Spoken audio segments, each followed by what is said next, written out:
Hi, I'm James McGuire, and on today's webcast, we're looking at a new report called The State of Ethics and Trust in Technology, which provides a portrait of user attitude about the technology they use, including generative AI. To discuss that, I'm joined by Beena Ammanath, the leader of Deloitte's Technology Trust Ethics Practice. Beena, very good to have you with us today. James, thank you so much for having me, and I'm looking forward to our conversation. So, the annual report, State of Ethics and Trust in Technology, fascinating stuff. Let's talk about some of the individual findings, but first, what findings stood out for you overall in the report? What really caught your eye? Well, there were two things that really caught my eye. I've been talking about trust and ethics in technology. I'm a technologist by training, but I've been talking about the need for ethics and trust in technology for a long time. Mhm. And, because I truly believe that to reach the full potential of any technology, today we are in the AI world, to reach the full potential of any technology, you should be able to trust it, right? So trust is a crucial factor. And what I've seen is that same level of pragmatic optimism come out in the survey findings.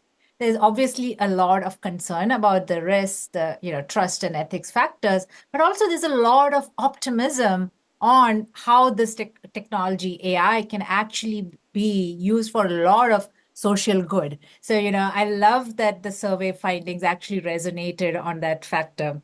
The other one that resonated with me was how many organizations have introduced ethical tech trainings in their organizations. But the biggest wow for me was it's actually changed the behavior after the people took the training, right? Which I think is phenomenal that that training is having that level of impact. Is the ethical training, is it about avoiding bias? Is it about, security and compliance with the technology? What is the main focus of the ethics training? So, I think most of the ethical tech training talks about the newer risks that are introduced with the technology like AI, right? The traditional technologies, we've been through the internet era, the cloud era, there are those risks as well, but AI introduces nuances around it, Mhm. plus the new risks that come with it, like bias, the need for fairness, the need for transparency. We obviously, we've all heard about hallucination, which actually I think in my world, I'm thinking of it as it's more of a reliability issue. We call it a cute little word called Right, hallucination, but right. reliability issues have always been there in the software world. So it's looking at safety and security, compliance, and need for governance and controls. So all of that is covered in addition to each organization talking about the specific internal AI tools that's available to the employees, Mhm. educating the employees on what tools are available, what's the, who can they reach out to if they have concerns about the technology or if they notice certain behavior. So it's both conceptual plus also grounded in what the organization, what the resources are available in the organization. Interesting. Okay. Well, all right. One more thing before we look at the findings. I mean, do you have a global view of how organizations are navigating the challenges of generative AI? It seems like there's so much potential there, but there is a sense of a leeriness. Like we don't know. We're inspired by it, but we're also a little bit scared of it. Correct me if I'm wrong on that score, but like, how are companies handling it in your sense? Yeah, this was a global report, with over 1,800 respondents. And, I think there is obviously we're seeing concerns around regulations and what might come. Every region is in a different place right now. Mhm. And the survey reflects that. So we are seeing the need for regulations, the awareness that upcoming regulations are there. But also there is an equal optimism on how can this technology be harnessed into driving real social impact, driving real business value. So there's a good level of balanced viewpoint that the survey reveals. Okay. All right, let's look at a few key findings. Let's talk through these. Safety first. All right, in this year's survey, 78% of respondents selected safe and secure as one of the top three ethical technology principles, a 37% increase from respondents in the previous year's survey. How do you take that point? Yeah, I think, and James, I speak to a lot of boards and CEOs, and what I've seen is, we are seeing this evolving into where you're looking at trust and ethics, Pretty much like from when cyber was new and when it became a board topic and when there were robust rules set up, right? So safety and secure is kind of building on top of what cyber has done and elevating the role of cyber, the need for cybersecurity in this new AI era. And cyber is something board members understand, most of us understand because it's been the concerns around that have been there longer. So safety and secure is kind of how do you look at the nuances that AI brings in to continue to apply the same cybersecurity principles, and what are the new challenges that cyber will have to face? So we are seeing that increase, and it's more of I think it's accessible to a wider audience, the importance of cyber, and we see AI and the impact on cyber rising to the top.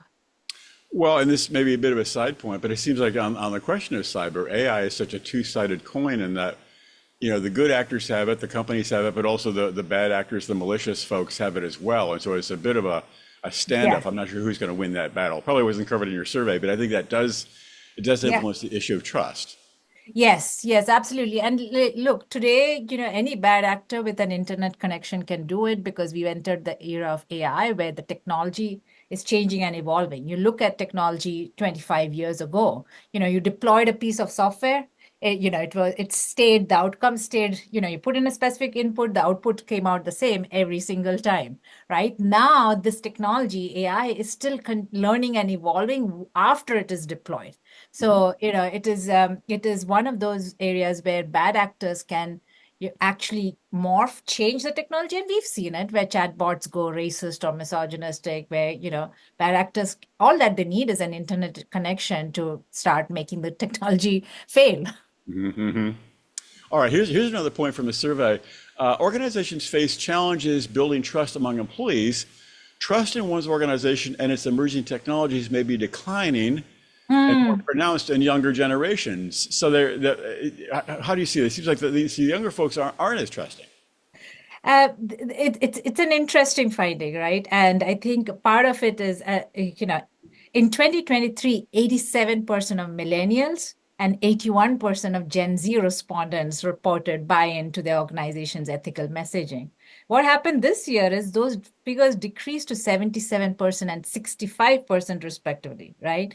Okay. And overall, it fell from 89 to 81. But in the younger generation, there's almost a decline in trust. Uh, Maybe because they are not seeing the messaging that was communicated aligning with some of the questions that's coming up to us or coming up to the organizations. So, to really help build trust, organizations have to be transparent, have to make sure there are these trainings available, the employees are fully familiar with all the controls that are in place for employees to access. I think you're seeing that generational shift in trust, but the good news is there are ways to mediate it.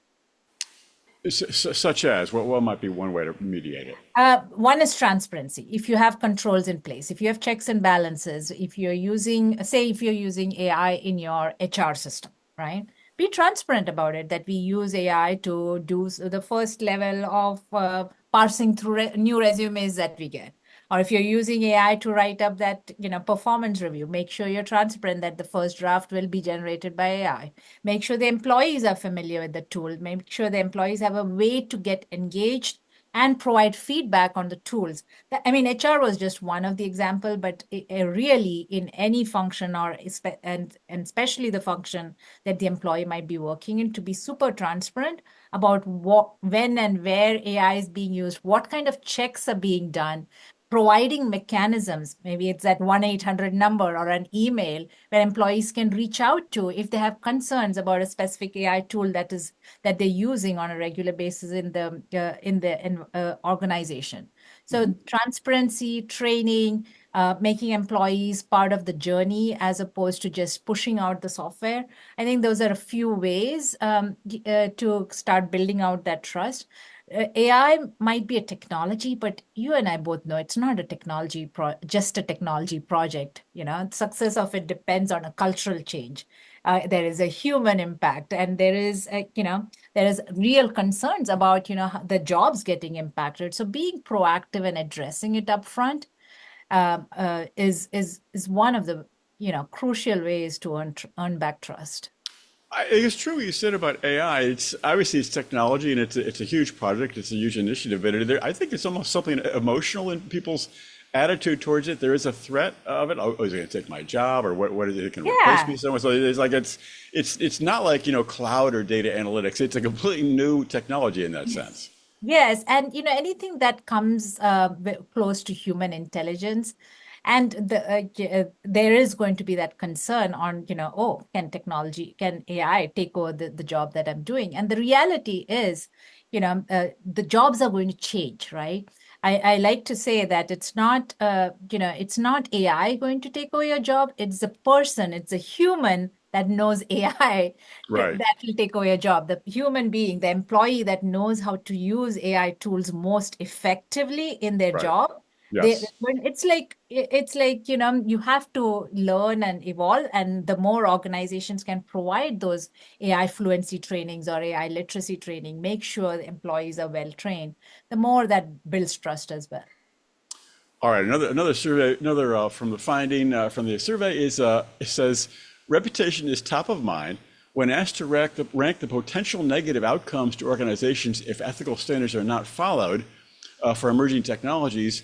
Respondents rated reputational damage 82%, financial damage 66%, and regulatory penalties 60% as their top three concerns. Yeah, yeah, and I think part of it is because there have been so many, news headlines about, technology going wrong. There have been lawsuits, and all of it comes down to reputation of the organization. I was pleasantly surprised that, most people are aware that is the biggest damage that could happen, the reputation that you build. And Right. it's not only from an external perspective, even on to your own employees. If there is a headline about your AI going rogue, then there is a real risk for both internal and external, and it can set back the entire AI journey of an organization back. Sure. I mean, we remember there's a large AI provider whose name I won't mention that they debuted a new tool, and we had high hopes, and that tool was sort of, it did not behave properly, and it was extremely embarrassing for that provider. And I thought, oh goodness, they should have taken a little bit more time with that tool before they debuted it. And we'll see more of those. I can't speak to specific companies or organizations, but I think this survey actually shows the need to do that level of testing. And I don't know if you noticed this, James, but one of the key findings was also, how organizations that are engaging in focus groups, getting diverse focus groups, are able to make their AI more robust, make it more, the more diversity and you can bring in those external perspectives, it really helps make the AI more trustworthy. You mean even as the AI is being developed, those diverse voices are involved? Exactly. Yes. Yes. I mean, that's a topic close to my heart, but I think diversity of needs to be from the very beginning, right when it's being designed to, when even after it's deployed. So the need for diversity and bringing in these focus groups to even, at any stage is going to help make the product better. All right, so I guess the big question is the future of generative AI in terms of its trust level for organizations. Where do you sense that's headed? It seems like it's a really complex question because I'm not sure we should ever reach 100% trust of generative AI. We can believe in it, we can use it, we can corral it, try to regulate it. I don't know if I want us to 100% trust it. That's my personal opinion, of course, but what's your sense? I don't think we'll reach there, in the near future. Look, I like to give this example, right? We're in this interesting time, and I look at it as a huge opportunity for our generation, right? There are three parallel streams. The first stream is, think of it as the first car engine has been developed, and the car, we are able to get from point A to point B faster, right? The Right. car is still in being developed, but it's already on the road. That's the second stream, right? AI research is happening, but you're taking that and applying in the real world. But when you take a still developing car in the real world, there are going to be, there are no speed limits. Roads don't exist. Horse carriage riders, their drivers, their work is at risk, right? They Hmm. have to Hmm. adapt to it. Yes. The So poor carriage riders, sure. yeah, there are no lanes, there is nothing. So we have to build the roads. And that's the third stream of regulations, best practices, making sure there are seat belts and speed limits and, roads are built, the infrastructure, right? So I think we're in this interesting phase, James, that we can actually influence and shape and set this up for the future. But at the same time, that for as long as AI is as a core technology is still growing and evolving, the nuances around it, what kind of roads are needed, that will keep changing. So, we are nowhere near close to reach the peak of AI research. And think about, even if we reach that peak, what happens when AI and quantum come together, right? Mm, right. There are so many ways, this technology is going to continue and evolve. And so, the speed limits, the regulations will have to continue and evolve over the, at least in the near term future. But for me, the survey reflects that, people are, have reached that point where they understand the tremendous value AI brings, while also understanding that there are nuanced risks that come with it. So that just that awareness, the knowledge is the first step for us to start taking proactive steps to address it. Well, all right, and I think you used the word regulation in there at one point, which is an interesting question. It may be off topic, but let's see where Yeah. this goes. In that, I think governments. I know there was a. I live here in California, and there was a veto of an AI bill recently. Of course, it'll be rewritten, and it's just one effort in an ongoing effort to regulate AI. I think the government might have a hard time regulating AI, partially because the companies that are building it are well funded and very agile. Government sometimes can't move quite as quickly as those companies can.